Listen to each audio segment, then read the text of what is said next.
Hi everyone and welcome to another recipe video. And today I'm making these Christmas tree Matcha Craquelin cream puffs. Well, I don't know about Christmas tree, maybe a bit more like Christmas bush. There's a lot to get through, so I'm going to get cracking straight away, but you can check out what I'm doing down the timestamps below. So let's get started. First, I'm whisking 1 tablespoon of matcha with 80 milliliters of hot water and give it a good whisk until it's nice and smooth and set that aside. And now we're going to crack 2 eggs in the bowl. What we're doing is we're starting off by making the filling, or rather the pastry cream element of the filling, because we're making a diplomat cream, which is essentially a pastry cream folded in with a whipped cream. Now we're adding 150 grams of caster sugar and 3 tablespoons of corn flour. Now this corn flour will do 2 things. 1, it will help to thicken the pastry cream along with those eggs, and 2, it will also help stop those eggs from scrambling. Giving that a good whisk. And this is optional, but I also like to add 1 teaspoonful of vanilla bean paste. You can also use vanilla extract if you can't get access to bean paste. And of course I'm adding all of that lovely whisked matcha we just made. Make sure to scrape as much as possible in there because matcha is not cheap. Also, matcha is good and delicious. Give this a good whisk until it's all nice and combined, and I love watching it turn nice and green. And once you've done that, just set it aside, because now we need to mix some hot milk and butter. So here I've got 250 milliliters of milk, and I'm adding 40 grams of unsalted butter. I'm letting that melt, and I'm going to bring it to a simmer as well, giving it a nice swirl as well, so that I'm breaking down that milk skin, and you can see it's quite steamy and bubbly now, so I think that's good to go. Now we're going to pour this hot mixture straight into this matcha egg mixture, stirring continuously as we go because we don't want to cook it just yet. And once that's done, we're going to add that all straight back into that saucepan, because now we're going to cook it and thicken it until it turns into a sort of custard. Now the idea of adding that hot milk to the egg mixture is basically to temper the eggs, which means to warm them up in preparation for cooking so that they don't get shocked and scramble. Now we're going to cook it over a medium to high heat, and I'm going to keep stirring all the way through until it starts to thicken to help stop lumps from forming. And once it's so thick that it forms trails on top, just like this, it's ready to go. And this is basically your matcha pastry cream. And that will get thicker as it cools, so what we need to do now is scrape that all into a bowl, cover it with cling film, making sure that it rests on top so the skin doesn't form, let it cool completely, and then chill for 4 hours in the fridge. Now it's time to make the crackling coating. Take 65 grams of unsalted softened butter, add 80 grams of light muscovado sugar, and 70 grams of plain flour, and another tablespoonful of matcha. And this is basically going to be the biscuit dough that goes around the choux pastry, forming that really crunchy, sweet outer coating. Don't forget a little pinch of salt just to bring out that flavour. And that's all you need for the crackling. Just stir it together, transferring through your hands if it gets a bit tough, until it forms a really smooth, soft dough. Now sugar crackling's a bit like pineapple buns. You've got the main bun dough and then the crunchy biscuity outer coating on the outside. So I'll actually leave a link to one of my recipes above. Now we need to roll this out. And because it is a very soft dough that's not the easiest to work with, I'm going to roll it out between 2 sheets of baking parchment. So I've got one here for underneath, and I'm going to plop that dough straight on top of that.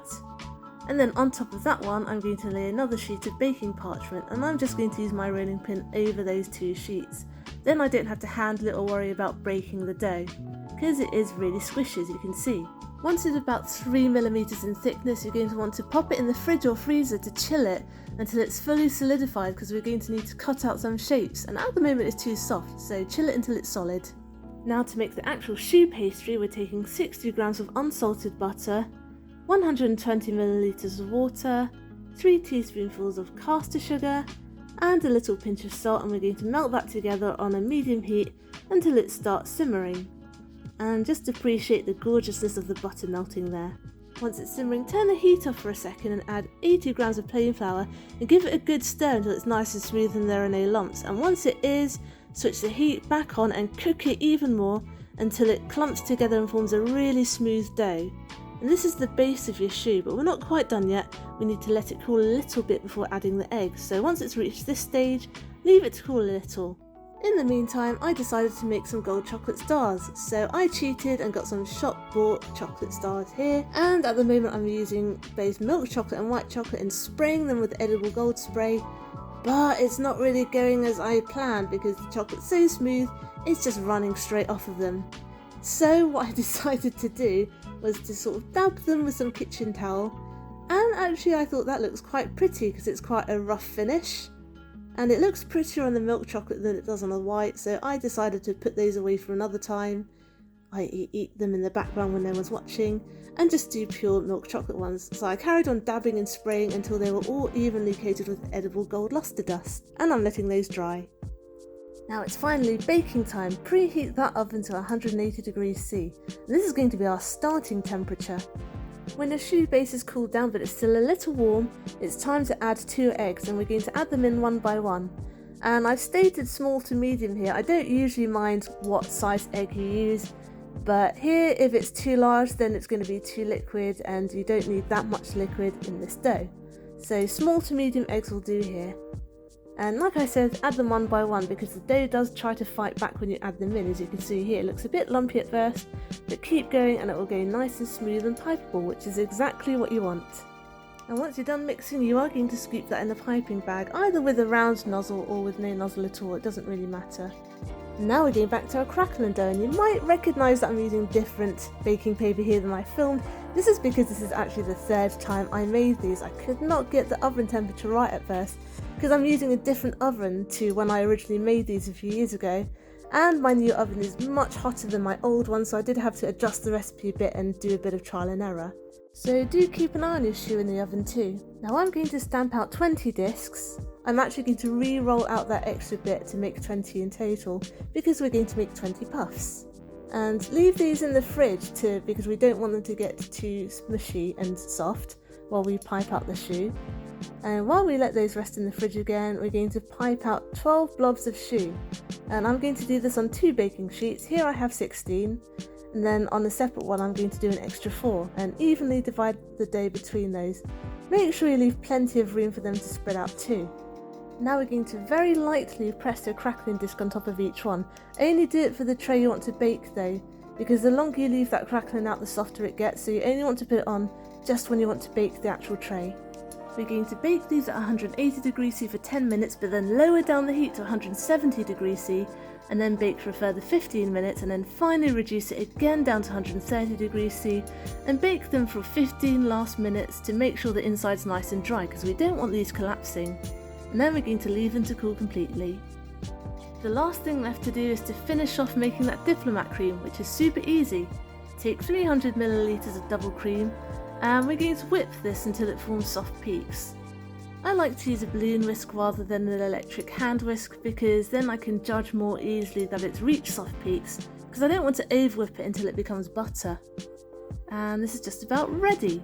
So set that aside just for a second and retrieve your matcha pastry cream, which is nice and chilled by now, and we're going to give it a good old stir with a wooden spoon just to loosen it up a bit because it will have set, and it's really nice and thick, you can see. And to finish making that filling, all you have to do is fold this into the cream.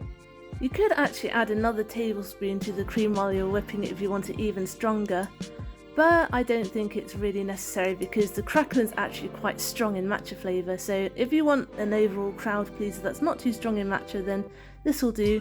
If you love your matcha like I do, then do feel free to add that extra tablespoonful in. Bear in mind that this is the 3rd time I made this, so I was actually running out of matcha, which is the only reason why I didn't add more. And that's the filling done. To make your life easier when filling these puffs, poke holes through the tops. Make sure you don't go all the way through, you just want the holes at the tops. And inside will be really nice and hollow, and they're the perfect little pockets to fill with cream. So I'm actually using a filling nozzle to do this, and I'm then going to use that same nozzle fitted to a piping bag with my diplomat cream in, and I'm filling them very generously until they start to bulge. Here I'm only actually going to do 8 because as soon as you fill these they will start to go soggy, and I don't want to eat 20 puffs all in one go because there's just me and Mr. Tash Cakes in my household at the moment. So I'm only filling 8, and the rest you can store in an airtight container for a couple of days and then refresh in the oven for a few minutes. So let me just get rid of those for the minute and we're focusing on these 8. And now for the final touch, I am piping swirls on top. I just changed the nozzle in my piping bag, uses the same cream, and I'm sticking my gold chocolate stars on top. Instant Christmas. And that is it, you are done and ready to wow your guests because these are impressive. They are a bit high effort, I do admit, but they are totally worth it and so delicious. Thanks for watching. I hope you enjoyed today's video and I hope you'll join me next Wednesday for my next one. Get the full recipe on my blog tashcakes.com and find me on Instagram as tashcakestastes. Subscribe and hit the notification bell if you'd like to see more. Give this video a like if you liked it to help other people find it. Comment down below if you'd like me to make anything in particular. And I'll see you guys later. Be good, be nice, and have a good week.